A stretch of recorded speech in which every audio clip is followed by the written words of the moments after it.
Jim, we got another caller here. Would you like to take another call?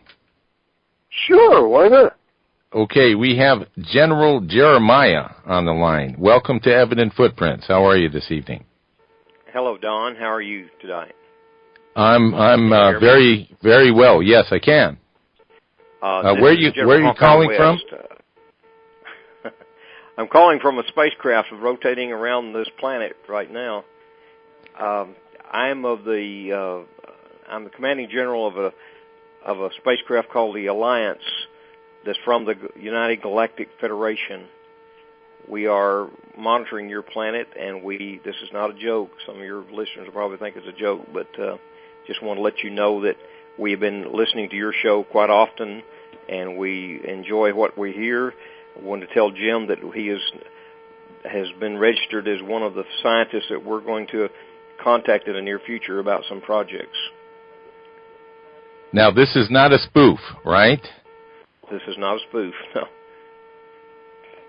This is for real. Jim, your response to what you've heard so far? Well, I'm flattered and very excited. Of course, it's difficult to accept. I don't often participate in phone calls from outer space, but I'm glad you called in. Thank you. Well, we have been meaning to contact you in the past, but things are getting to the point now that we feel the time is right for this continent and this planet to know that there are entities from other planets watching what's going on here and monitoring the progress of this nation, and not this nation only, but all the nations of the planet. But we have listened to your conversations with Don over the past year or so, and realize that you are a scientist worthy of attention, and we would like to honor you as such, and hopefully that we'll make contact in the very near future and pull you into some of the projects that we have going on.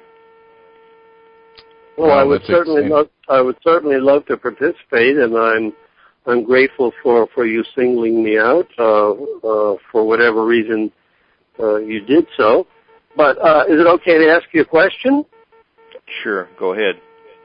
I've always pondered this issue. Of course, I don't know exactly what I base it on, except perhaps the common sense associated with normal evolution. But is there such a thing as the prime directive of not interfering with the development of another planet? And if there is, then do you interpret your intervention as being a violation of that prime directive? Well, the way we see it, yes, there is a prime directive. I will answer that question. Jim, we are made up of, the Alliance is made up of several people from many different planets. We have 26,000 people aboard the Spacecraft Alliance. We are in orbit in your solar system. We've been here for 32 years watching the progress of this nation and this continent. But we do not interfere in the affairs of mankind. We do assist on occasions in some situations, but we are not an interfering agency. We are made up of, our Federation is made up of 574 planets throughout this galaxy, from this galaxy, that have become religiously involved with each other.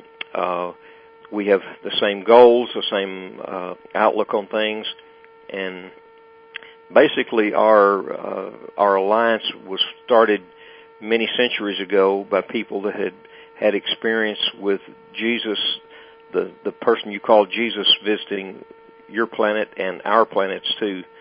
Many of us of these planets accepted him as our Savior and our Lord, and we have formed an alliance around that aspect.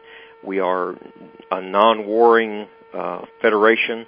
We do not have wars among each other, among our continents or our planets, and we have developed a very wonderful, wonderful relationship with these 574 planets. We are gradually adding other planets to it. Earth is supposedly one of those planets that we have picked out, but unfortunately, I don't think you're quite ready for it at this time. Well, that would have been my next question anyway, General. What changes or what do we have to do in order to become worthy of entering that federation? Basically, we look for continents on a planet that are willing to give up the warmongering spirit and lay down their atomic weapons to live in peaceful alliance with not only the other nations of this planet, but also other planets that are willing to cooperate. I know you know, and Don knows that there are thousands of other planets that are monitoring the situation on this globe at the present time, but we are just one faction of those. There seems to be almost a mass invasion now at this present time of thousands and thousands of spacecraft from other parts of the galaxy that are coming here to observe what is taking place. We hope that there will be no conflicts and hope this will be a peaceful type situation, but that remains to be seen. I'd like to ask a question. You say you've been listening to the show for about a year. Actually, I've been on BBS radio since November of 2007, but on the air totally. Next month will be 2 years. This show. Yes. What is your general opinion of the information that you hear on this show? Obviously, you know that we're doing our best to bring the truth to light and tell people what's really going on. Don, you're the only way I know how to say it is you're so on track. It's almost to the point of being unbelievable. Our intelligence network is probably the greatest in this galaxy. We monitor situations on this planet and every nation. We know what's happening inside governments and also inside private organizations. And you have opened the doors to many of these things by just your research and your knowledge. We have saluted you and said many times that we would like for you to be part of our intelligence network because it seems like you have a very good knack of finding these things. And our people, our technology and our people are so astute at this, it's unbelievable, but you fall right into that category. Well, I'm honored to hear that.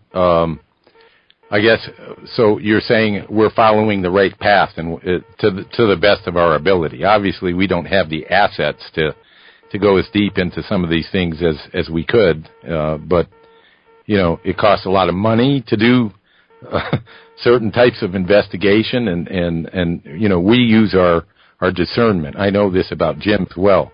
Equally, we honor the gifts of the Spirit to make up for the lack of funding and all of this support. I guess do you see this show continuing along this path and trailblazing in a sense? Don, if you go any other direction, you've missed the boat. You're going in the right direction. This is the way.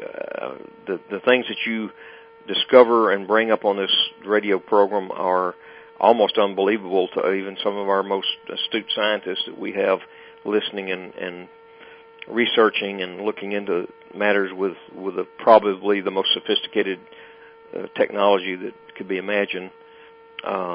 You have uncovered things that sometimes our scientists even have trouble finding, and I laud you for that. You are on the right track. Please keep it up. Keep up what you're doing, and don't stop.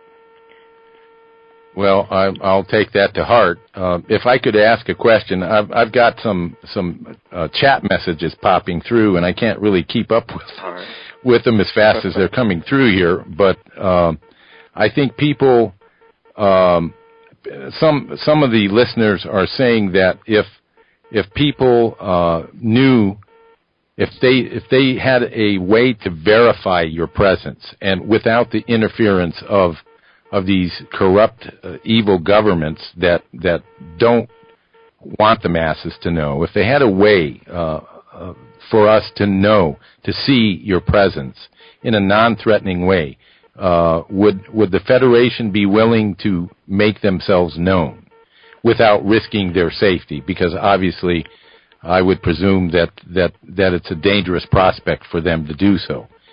Are they considering ways to do that? Let me ask it that way.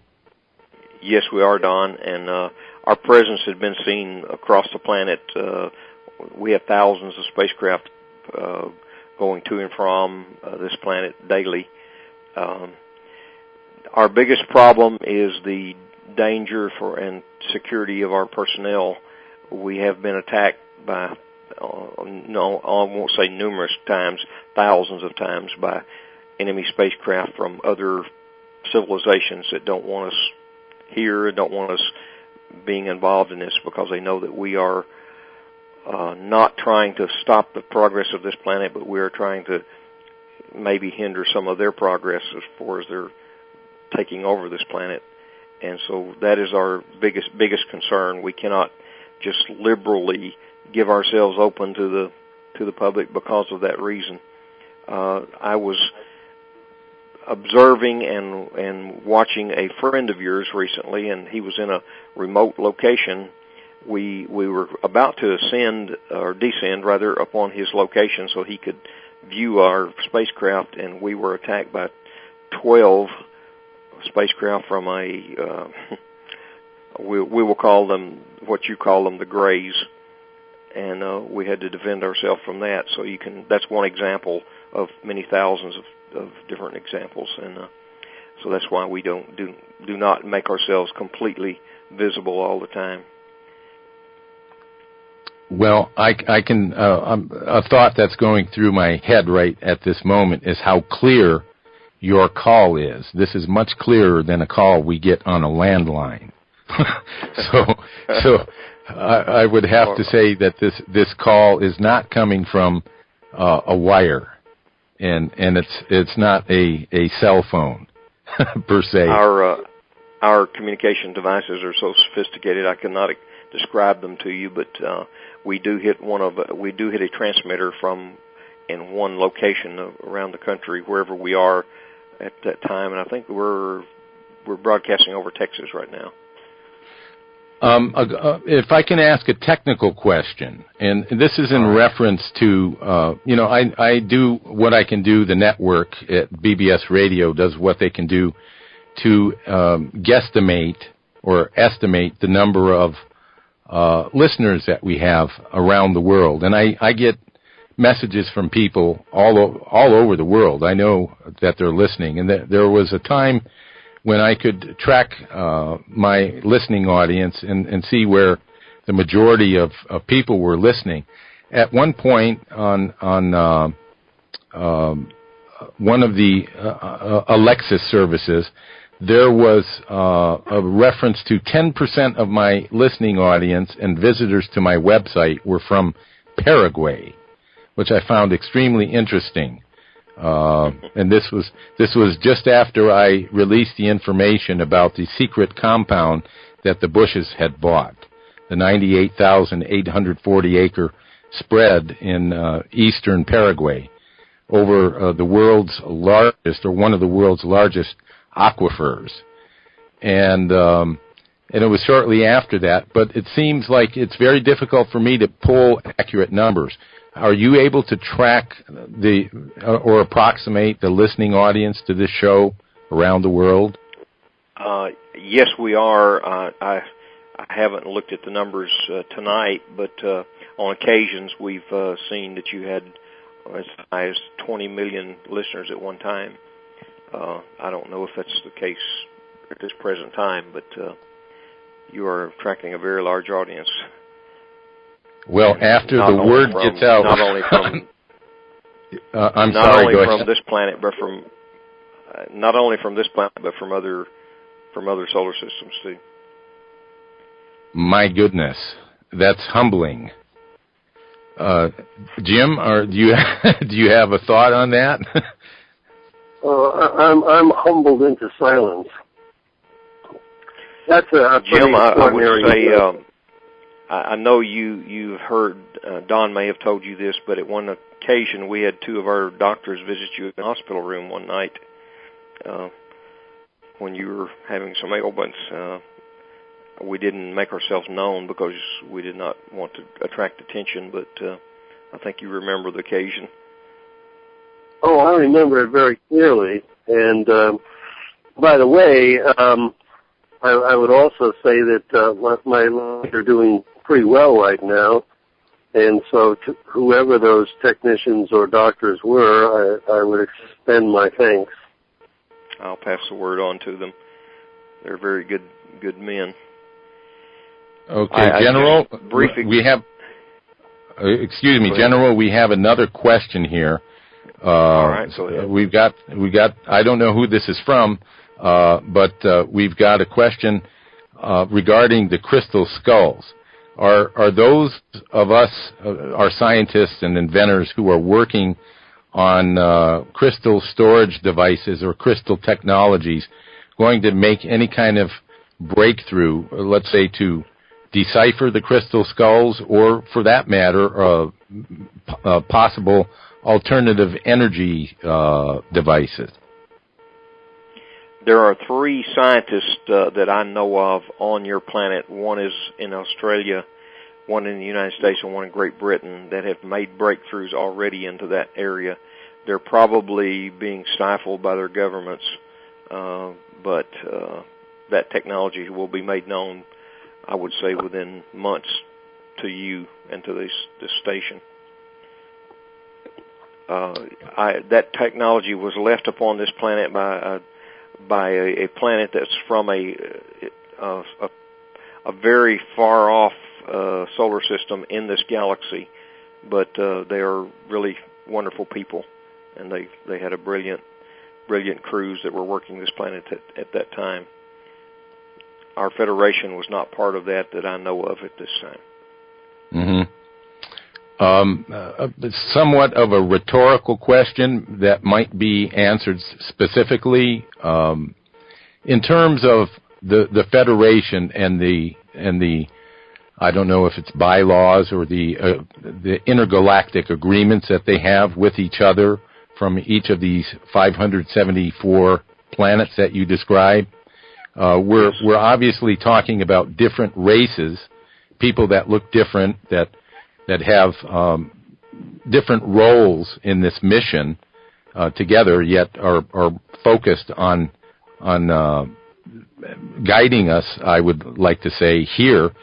What needs to occur on the Earth? What can the people do to assist others in waking up? You're familiar with that topic, I'm sure, that we Yes. talk about the dumbed-down masses and the propaganda, and I'm not belittling these people in making that claim. It's obvious to those of us who are aware of these things that there are people who are totally oblivious to what is going on. What has to occur for us to ascend to a higher state of consciousness and be accepted into the Federation? The qualifications that have been made known throughout the galaxy is that we all bind ourselves together through the relationship that we have with what you call the Messiah, which we call the Messiah also, who is Jesus the Christ. He is the one that came to each one of these planets and preached his gospel. He came to different planets and presented the truth, presented his laws and doctrines and his teachings of love and care for all people. Most of these planets accepted him, accepted his teachings. He came to this planet and you crucified him and killed him. And I'm not saying you, Don, but the planet did. And when this planet becomes reconciled to him and to his laws and teachings and to the basic concepts of what you call Christianity, that will be the deciding factor when this planet will be ready for the inclusion into the Federation. There will be many other stipulations, of course. We are ruled by a council of 21 elders who are some of the wisest men in the galaxy. These are gentlemen that have lifespans of 500 plus years. Most of them have been in different situations of government control and government leadership, but they are men that have been chosen and picked and called and made the righteous rulers of this Federation. They are benevolent. They love all mankind, and they will be looking at this planet. They already have been. I've entertained 3 of those elders this week on our Alliance spacecraft, which is I said before, is orbiting in your solar system. They know about planet Earth. They are very, very concerned about the stability of the governments of each nation. They are concerned about the warfare that's going on and the unnecessary lives that are being wasted. And when they see some kind of evidence that there's a change, then there'll be a council formed and a committee formed upon this planet made up of other type men such as themselves. And then the transition can be made, hopefully. Mm-hmm. Now, I have been picked because I have been picked and made commander of the Alliance spacecraft because of some connections that I have. I am from this planet, from planet Earth, but I have, over the past few years, have been trained and brought into this Federation and been made a part of the leadership of it. Like I told you before, the Alliance, we have 26,000 people assigned to the Alliance with thousands of spacecraft coming to and from our destination and assigned to our larger craft. So we stay in constant contact with this planet and what is going on in each nation. So you've seen our crafts, some other people have, and we're just here and willing and able to serve if we can. I'm glad you mentioned the craft. There was a sighting of a craft over the Washington Mall during the presidential inauguration on January 20th, 2009. And there was a media site that had posted the video and some photographs of one of your craft. And I sensed that there were 4 craft there at that location for benevolent reasons. When it hit the media, people started saying it was a bird, it was a bug on the camera lens. When I entered a message on this blog site describing that those 4 craft were from the Galactic Federation, the galaxy of Hendon, did I tell the truth? You told the exact truth. You caught us on camera.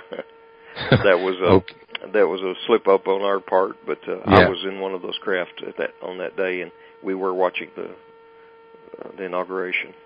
Now, I've seen those craft before, and I recognized the craft in the photograph, and I was invited, as many others were, anyone that went to that site, and I posted a paragraph or so as to who that was, and so now we have that verified.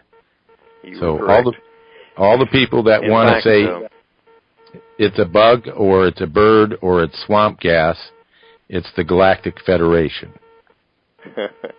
In fact, there were at least 30 of our huge craft. We fly different types of craft. One of our larger ones that we do a lot of observation in and have meetings and is about 1,000-foot diameter from your measurements. Then we have several craft that are 100-foot diameter, 60-foot diameter.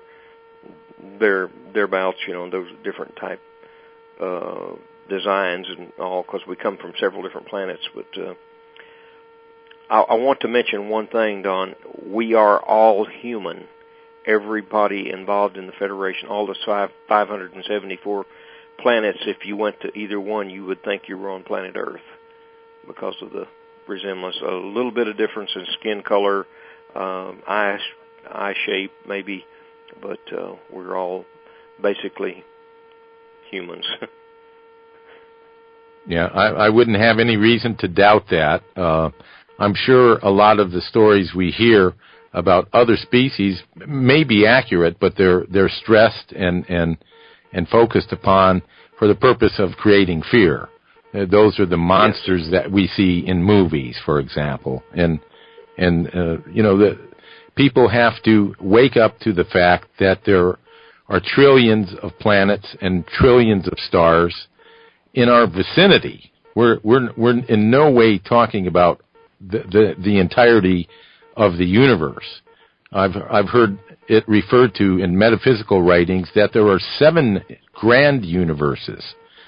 It's incomprehensible how large God's creation is, and how tiny we are, how important we are, and yet we are mere specks, smaller than bacteria. I won't comment on the extent of God's creation. There is no way to describe it. We, as the members of this federation, have the capability to travel outside of our galaxy, but we have found that when we do, we encounter races that are hostile. So we have limited most of our travel inside the galaxy. There are so many planets within this galaxy that you would never, ever be able to explore all of them in a million years.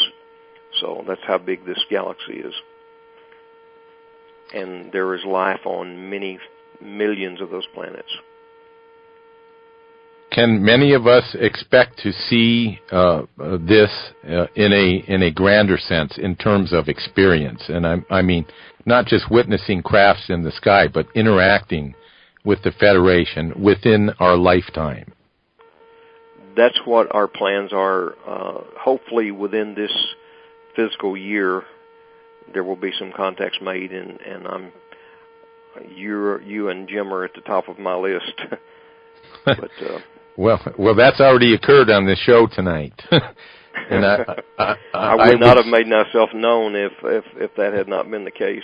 But I would say this is the first time this has occurred on any radio show, whether it be AM, FM, shortwave, or Internet. I would guess that's probably true. I'll tell you a short story, and I know your time is limited, but I had there's a race of people that you call reptilians. They are very bizarre-looking people. They have been hostile to most of our federation, but we have tried to become at least be able to communicate with them and talk with them on occasions. I recently informed my staff that I would like to meet one of these people and interview him or her, and then begin to develop some kind of an understanding of what their thinking is, because we know, you know, and I know that this planet has been invaded by them for centuries. We had an occasion where we stumbled upon a craft out in the desert of New Mexico, in the wilderness of New Mexico. Apparently he had some mechanical problems, and he had landed his craft and was waiting for assistance. Unfortunately, our craft came along at the appropriate time, and we did capture this individual. We did not harm him. He was a high-ranking general in his military, too. I went to rendezvous at a certain time to talk to this person, and we had 5 of our elders there with me. And he informed us that there are people on this galaxy and in this planet, in this galaxy, that want to cooperate with them, yet they have found it necessary to begin to take over governments of nations. And so he was very helpful in what he told us. He was a very, very astute, intelligent individual, spoke fluent English, was dressed, he looked like he was about 7 feet tall, and dressed very elegantly in a battle garment, I would say. And he began to tell us about the prophetic realm. He knew as much about religion and prophecy probably as any individual on this planet that I knew about. And he began to tell us about the prophets that even in their culture that had prophesied of the time when this planet would be brought to a knowledge of Jesus Christ as Lord and Savior. And he said, we fear that because we don't believe that. We don't want that to happen. But he said that is probably going to happen maybe within the next 30 years. So I hope he was right. But yeah, we released him. We kept him for 3 days, and then we took him back to his spacecraft and contacted his people and turned him back over to them. Did he leave a calling card that we could invite him onto this show for an interview? Unfortunately, he did not. Well, his if name he changed it, was hard to. His name is hard for me to pronounce, and I speak many languages of the Federation. But Galactic was the best I remember. General Galactic. Okay. Well, if he's listening to the show, that invitation's open. He might take you up on it.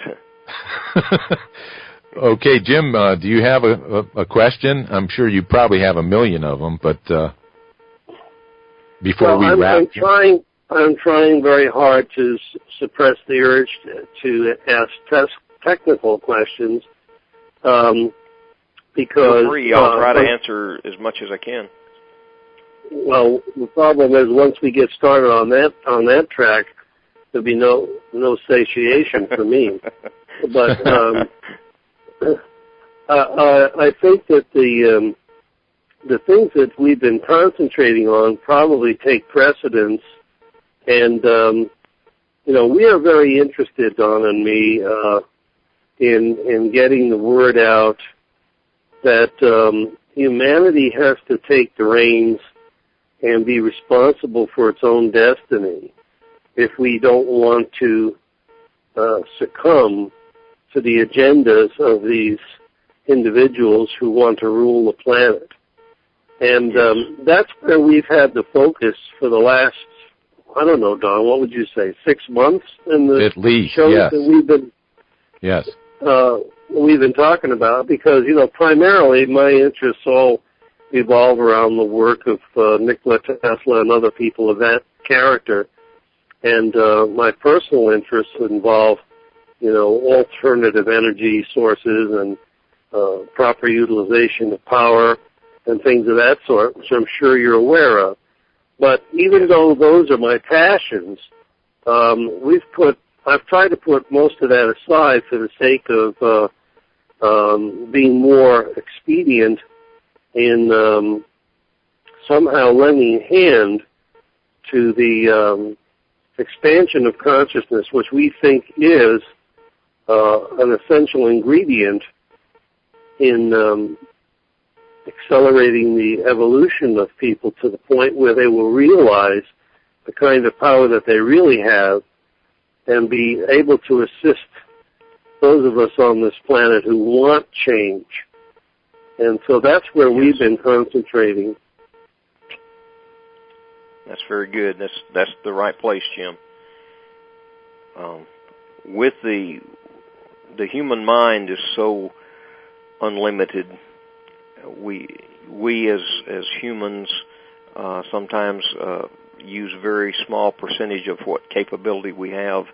So the expansion of our mind and consciousness is the formula that we find is necessary to begin to delve into realms that are laid in before us in the scientific world, but have not been able to be explored because we limited ourselves to the laws that we thought were the appropriate laws, but there are laws that are beyond that even.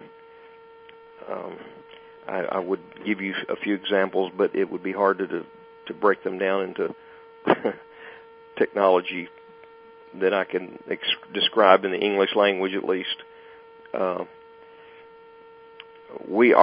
spacecraft. Let me say this, and I'll give you a vague description. Our spacecraft travel through space with antimatter generators and anti-gravity devices, of course, when we're close to the planet. But antimatter generators are basically the central focus of our propulsion systems, and we probably have the most sophisticated and the most advanced anywhere in the galaxy of all the planets in the galaxy. But we'll let you look at one very soon. You'll understand what I'm saying then. Well, it would be great if we would certainly be an experience. Yes, it would be great if we could take a photograph or something to, have a memento to show people as well. We will probably allow that. If it can be done where you're not compromising your safety. We, as well as anyone else on the planet, are aware of the dangers of being here. Yes. So we can sympathize with your concerns in that respect. You must know that the hearts of the majority of the people are not in the same place as those that rule the planet, nor those that rule the governments. There may be some exceptions, but in general terms, what is going on in this world is leading this planet to destruction and leading this race of people called humans in this locale, in the three-dimensional construct, to its destruction. And it seems that those that are desperately hanging on to power are willing to do anything to hold on to that power, even destroy it, bring everything down with it. And so, we're going to continue on this show.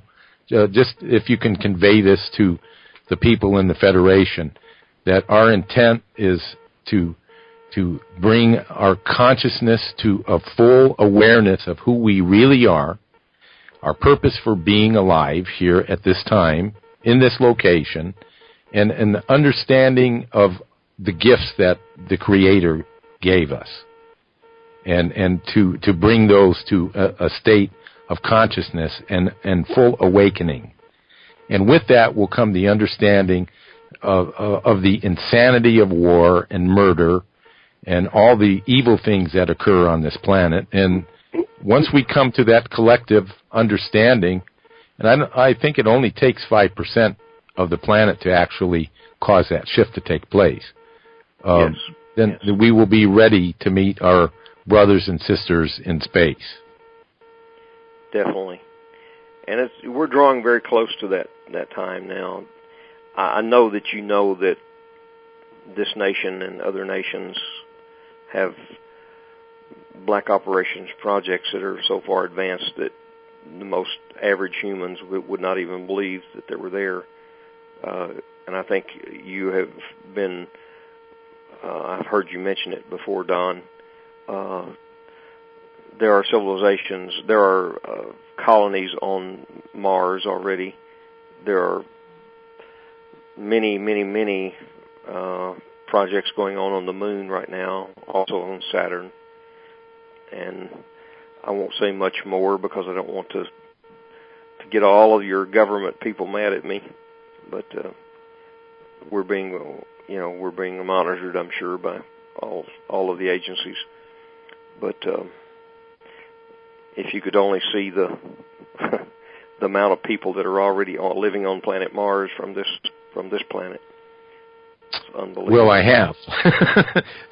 That's my problem. I have, and I risk. I know I risk the derision that comes about when one states something so far out in left field, so to speak. So diverse from the norm, and yet there are others who know this as well. So I'm not alone in that area, and I've stated it as such. I may not know everything, but I know a lot of things, and I give the glory and the credit to the God that I serve, and that's where I stand. I have to trust that God's word is true, and I don't mean God's watered down or filtered milquetoast version of the truth. Or the propagandized, politicized version. I am in direct communication with the Creator. Yes. And I don't always hear Him. I know He hears me. I'm working on my hearing in that respect. Right.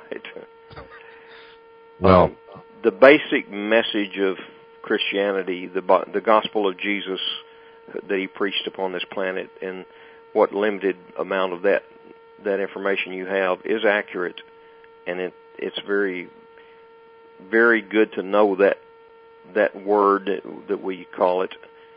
So study it and know what He said and know what He did, and you'll be a whole lot closer to the truth. Okay. Well, we're honored. I know you must have more pressing things to do. Well, I took tonight. I made an announcement on the Alliance last night that those that wanted to listen, I was going to make this phone call tonight, and those that wanted to listen could listen. So I imagine we have 10,000 people from the Alliance listening to this conversation tonight. So you have fans from many places.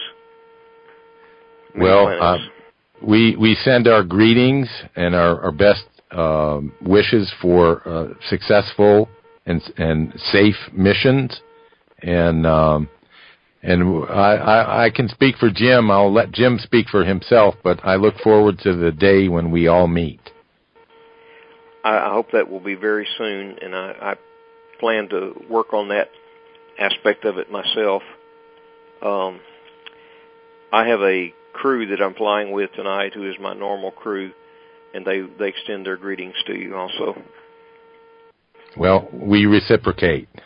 Jim, your closing comment? Well, my closing comment, I'm most stunned of all by the fact that you've made an offer to actually meet with us. Naturally, that's if you know anything about my psyche, that's been something that I've thought about and pondered about since I was a very young lad.